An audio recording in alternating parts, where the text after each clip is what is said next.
Est-ce que Dieu sait toutes choses? Oh là là, je le sens venir le loustic là. Il va le comparer à Jésus.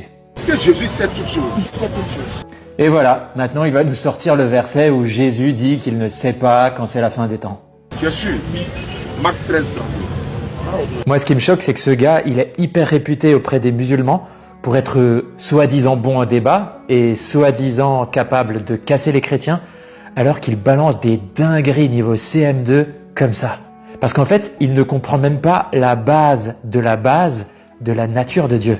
En fait, quand on dit aux musulmans que Jésus est pleinement Dieu, eux, ils vont parler de Jésus uniquement à un moment donné, et c'est le moment où il était sur terre.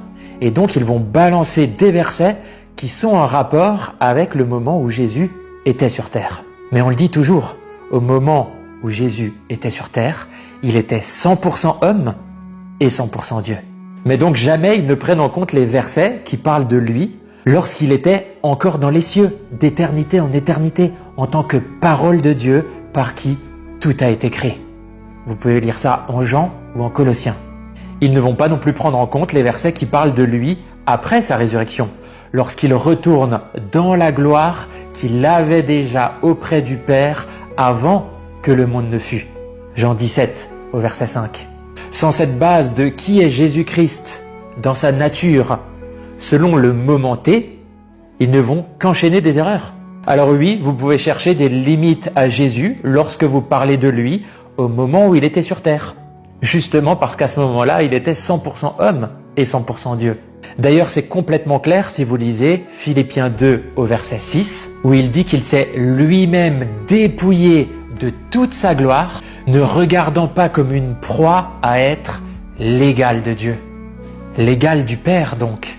Oui, Jésus-Christ, avant de se dépouiller de toute sa gloire, était l'égal de Dieu. Donc si vous aviez posé votre question à la parole de Dieu dans les cieux, avant qu'il se dépouille de toute sa gloire, je suis sûr qu'il aurait pu répondre à votre question.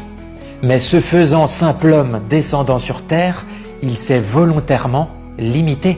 Il venait vivre la vie d'un homme, et un homme a un Dieu dans les cieux. Donc le Fils, sur terre, gardait un Dieu dans les cieux, le Père. À ce moment-là, il l'a fait volontairement.